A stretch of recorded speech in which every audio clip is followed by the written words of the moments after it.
राज्यात आणि देशात महायुतीचे सरकार गतीने काम करत असून येवला मतदारसंघाच्या शाश्वत विकासासाठी सर्व घटकांनी एकत्रित काम करणे काळाची गरज आहे। याच युती धर्माचे पालन करत आम्ही सर्व पदाधिकारी आणि नगरसेवक येवल्याच्या विकासासाठी एकत्र आलो आहोत, अशी स्पष्टोक्ती शिवसेना शिंदे गट उपजिल्हाप्रमुख अमोल शिंदे यांनी दिली। येथील शिवसेना गटनेते गणेश शिंदे आणि उपजिल्हाप्रमुख अमोल शिंदे यांच्या निवासस्थानी माजी खासदार समीर भुजबळ यांनी सदिच्छा भेट दिली। या प्रसंगी त्यांचे पारंपरिक वाद्याच्या गजरात आणि फटाक्यांच्या आतिषबाजीत जंगी स्वागत करण्यात आले। महिला भगिनींनी त्यांचे औक्षण केले, तर काशीनाथ पैलवान शिंदे यांच्या हस्ते माजी खासदार समीर भुजबळ यांना मानाची येवला पैठणीची शाल देऊन सन्मानित करण्यात आले। यावेळी बोलताना अमोल शिंदे म्हणाले की हा कोणताही पक्ष प्रवेश नसून मुख्यमंत्री देवेंद्र फडणवीस, उपमुख्यमंत्री एकनाथ शिंदे यांच्या मार्गदर्शनाखाली आणि मंत्री छगन भुजबळ आणि समीर भुजबळ यांच्या दमदार नेतृत्वाखाली आम्ही काम करत आहोत। नाशिक येवला रस्त्याचे काँक्रिटीकरण आणि यसगाव पाणीपुरवठा योजनेचे काम समीर भाऊंच्या पाठपुराव्यामुळे गतीने सुरू आहे। यामुळे शहरातील पाण्याचा प्रश्न सुटणार असून पालखेड धरणावरील ताण कमी होऊन शेतकऱ्यांनाही दिलासा मिळेल। नगरपालिकेची प्रलंबित कामे आणि जनतेची प्रश्न आंदोलनाशिवाय सुटावेत यासाठी आम्ही सर्व नगरसेवक आणि पदाधिकारी भुजबळ साहेबांच्या पाठीशी ठामपणे उभे आहोत।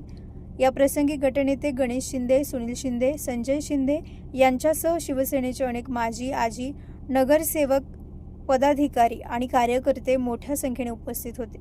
Bureau report, Sachin Wakhare, Yeola.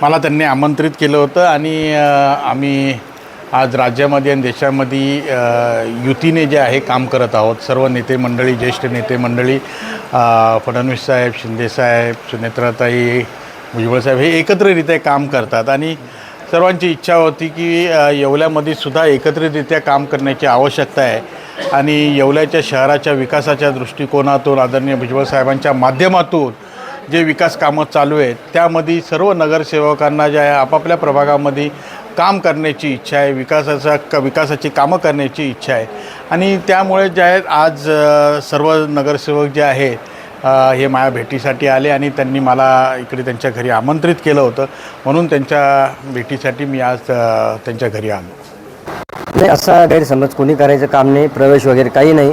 तर मी उपजिल्हा प्रमुख आहे शिवसेनेचा आणि अनेक आंदोलनं, अनेक शिवसेनेचं काम आम्ही करतच आहोत।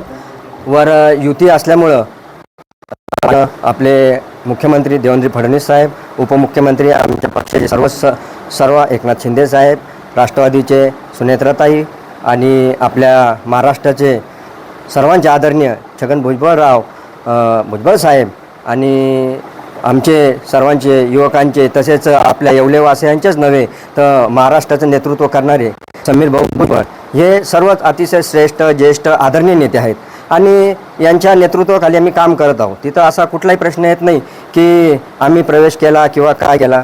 म्हणजे नक्कीच स्थानिक काही नाराजग्या होता आणि त्या नाराजग्या असून देखील आम्ही पक्षाचं काम करतच होतो आणि शिंदे साहेब तसेच श्रीकांत शिंदे साहेब आणि यांच्या नेतृत्वाखाली आजही आम्ही काम करतोय। परंतु युती धर्म पाळायचं आम्ही सर्वांनी ठरवलेलं आहे आणि त्यासाठीच सर्व विकासात कुठेही अडथळा निर्माण होऊ नये आणि येवले वासियांची बी इच्छा होती की सर्वांनी खेळीमेळीने एकोपाने येवल्याचं काम झालं पाहिजे, विकास झाला पाहिजे। त्यासाठी हे आपले नामदार साहेब, भुजबळ साहेब तसेच आता महाराष्ट्राचं नेतृत्व करतात, येवल्याचं, नाशिक जिल्ह्याचं नेतृत्व करणारे आपले आदरणीय समीर भाऊ भुजबळ यांच्याकडे आम्हाला अनेक प्रश्न घेऊन सदैव जावयावं लागतं। तर का म्हणून आम्ही त्यांची भेट घेऊ नये आणि का म्हणून आम्ही एकत्र राहू नये हा विषय युती धर्माचं पालन करतोय आणि युती धर्मात आम्ही त्यांच्या संग राहणार। अमोल भाऊ, आपण युतीमध्ये गेल्यानंतर काय विकासाकडे काही वाटचाल कशी असेल? विकासाकडे वाटचाल ऑलरेडी येवला शहरात विकासाची वाटचाल सांगायचं काही कामच नाही। भुजबळ साहेबांच्या नेतृत्वाखाली अनेक विकास कामं येवल्यात चालू आहे। त्यानिमित्ताने मी सांगू इच्छितो का सगळ्यात पहिलं म्हणजे की येवला ते नाशिक जो काँक्रिटीकरण रोड झालेला आहे, आज 1 ते 1.5 घंट्यात आपण नाशिकला पोहोचून नाशिकला कनेक्ट झालो। भुजबळ साहेबांच्या कार्यातूनच ते काम झालेलं आहे। अशा अनेक योजना आहेत। तसंच आजच आपला जो टप्पा क्रमांक 2चं जे तळ्याचं 2030पर्यंत जे आपल्याला जनसंख्येला पाणी पुरल असं असताना देखील या एसगाव पाणी पुरवठा लाईनीचं सुद्धा काम चालू झालेलं आहे आणि समीर भाऊंनी स्वतः त्याच्या जातीने लक्ष घालून ते लवकरात लवकर काम चालू करून पूर्ण करायचं बी त्यांनी ठरवलेलं आहे. त्यावेळी पाण्याचा प्रश्न बी सुटणार आहे. तोच पाण्याचा प्रश्न पालखेडवर जास्त लोड नाही येता शेतकऱ्यांचा बी पाणी प्रश्न सुटन, जनतेचा पाणी प्रश्न सुटन. तर आपल्याला काय हवं, विकास कामं तर ऑलरेडी चालूच आहे एवढ्यात. त्या विकास कामात कुठेही अडथळा निर्माण होऊ नये म्हणून शिवसेनेचे गटनेते गणेश भाऊ तसेच जवळजवळ सर्वच नगरसेवक व मी उपजिल्हा प्रमुख शिवसेनेचा व सर्व पदाधिकारी शिंदे साहेबांच्या नेतृत्वाखाली, भुजबळ साहेबांच्या नेतृत्वाखाली आणि आता आपले दमदार नेतृत्व समीर भाऊ भुजबळांच्या नेतृत्वाखाली काम करत आहोत. इथं बाकी कुठलाही काही प्रश्न नाही. आणि अनेकांची इच्छा आहे किंवा नगरपालिकेत काही प्रलंबित कामं आहेत किंवा छोटे तर या आपण इथं आल्यानंतर काय सांगाल की होईल हे कामं सगळं लवकरात लवकर ते कामं होईल. अनेक गोरगरीब जनतेपासून अनेक लोक आमच्याकडे प्रश्न घेऊन बी येत होते. त्या प्रश्नासाठी मला नाही वाटत आता कुठल्याही आंदोलनाची गरज आहे. स्वतः समीर भाऊ जातीने एवढ्यात आता लक्ष घालत आहे आणि त्यांनी मी सांगितलं कुठलाही प्रश्न याच्यापूर्वी बी आम्ही प्रलंबित ठेवला नाही, परंतु अशा अडचणी काही असतील त्या नक्कीच लवकरात लवकर सॉल्व्ह करून एवढ्यातले सर्व प्रश्न सॉल्व्ह करण्यात येतील.